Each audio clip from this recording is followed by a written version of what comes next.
NASA's curiosity rose because of this weird thing happening on Mars.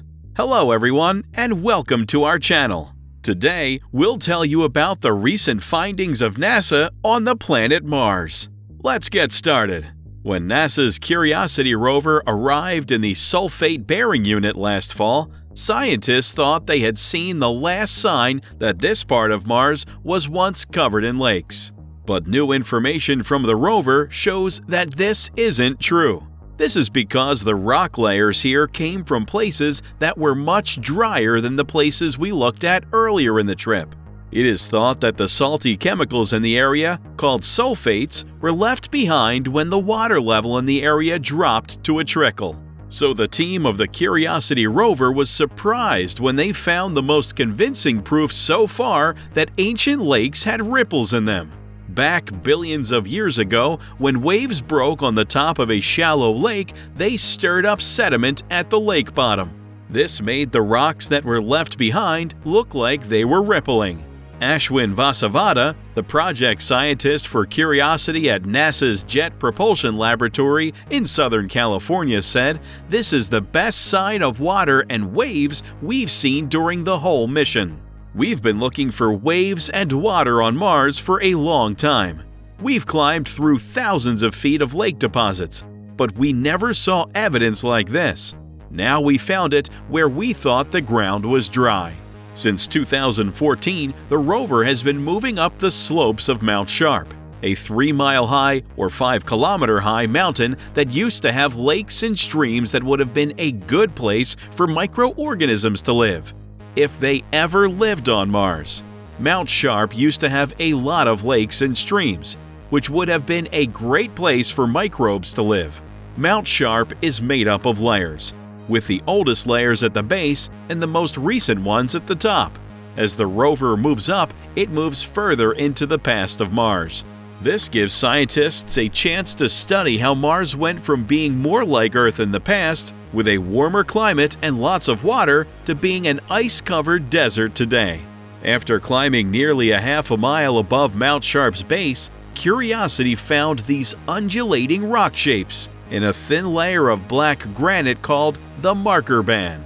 This layer is different from the rest of Mount Sharp. Curiosity has tried many times to get a sample of this layer of rock by digging into it, but has been unable to do so because it's so hard. It's not the first time Mars has refused to give a sample to another planet. On the Vera Rubin Ridge lower on the mountain, Curiosity had to try 3 different spots before finding one that was soft enough to drill. In the next week, scientists will be looking for rocks that are not as hard. But even though they can't get a sample from this strange stretch of rock, there are many other places that are eager to check out. Geddes Vallis is a long way in front of the marker band. It gives experts another piece of information about how water is changed on Mars over time. The valley was made by the wind, but the channel that runs through the valley and starts higher up on Mount Sharp is thought to have been eroded by a small river. Scientists think that rainy floods brought debris and rocks the size of cars to the bottom of the valley in this area, just like they did in other places. Since the resulting pile of rocks and dirt is on top of all the other layers in this valley, it is clear that this is one of Mount Sharp's newest features. In the year before, Curiosity was able to look at this material twice near Geddes Vallis Ridge. The team of the rover is hoping that they will be able to look at it again later this year. A strange rock texture in the marker band is another piece of evidence that has caught the group's attention. This texture was probably caused by repetitive changes in the weather or environment, like dust storms. A short distance from rocks with wavy surfaces, you can find rocks with layers that are all the same size and distance apart. Rhythmic patterns like these often form in the Earth's rock layers when weather events happen at regular times. It's likely that the same kind of event caused the rhythmic patterns in these rocks from Mars. This would mean that the temperature on the red planet used to change in the past. Vasavada said, "The wave ripples, debris flows, and rhythmic layers all tell us that the story of wet to dry on Mars was not a simple one. The ancient climate of Mars was very complex. and it was a lot like that of Earth. The main goal of Curiosity's mission was to find out if conditions on Mars long ago could have been good enough for life as we know it. Spirit and Opportunity, the two rovers that came before this one, found out that there used to be water on Mars's surface. But they were not as smart as this one. It was a fully working mobile science lab, and Curiosity would use its tools to figure out if the things it found came from a place that had the chemical ingredients needed for life. Within a year, Curiosity was able to finish its main goal, which was to prove that the area of Gale Crater where it landed was once a lake bed with water and chemicals that could have supported life. You must be wondering how Curiosity works, so stick around and we'll tell you. The Curiosity robot is basically a science lab on wheels. Scientists and engineers work together to move Curiosity across the floor of Gale Crater and up Mount Sharp.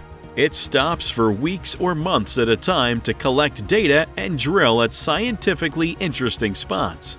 This is done with the help of pictures from the rover's tracking cameras and from orbiting satellites like NASA's Mars Reconnaissance Orbiter.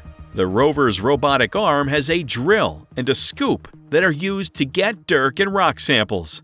These samples are then put into the rover's stomach for further study. Sample Analysis at Mars, or SAM, which stands for Sample Analysis at Mars, looks at rocks on Mars to see if they have carbon-containing chemicals.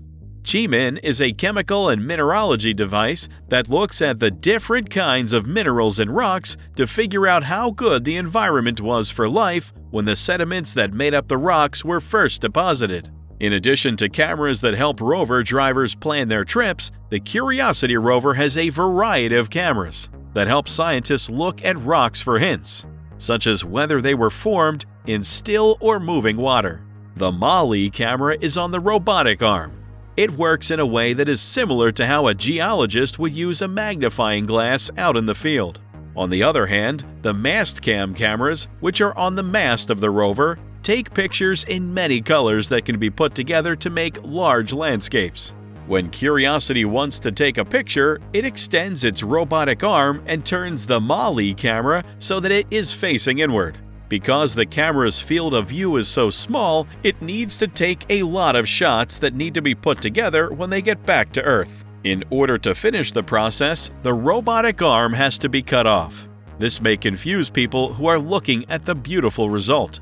The Curiosity rover also has other scientific tools, such as the CAM-CAM, which analyzes the chemical and mineral makeup of rocks by zapping them with a laser and recording the light that comes back through a telescope. That's it for today, guys. We'll keep you updated on all the information we get from our neighboring planet. So don't forget to subscribe to our channel, leave a like, and comment down your thoughts. Thank you for watching this video.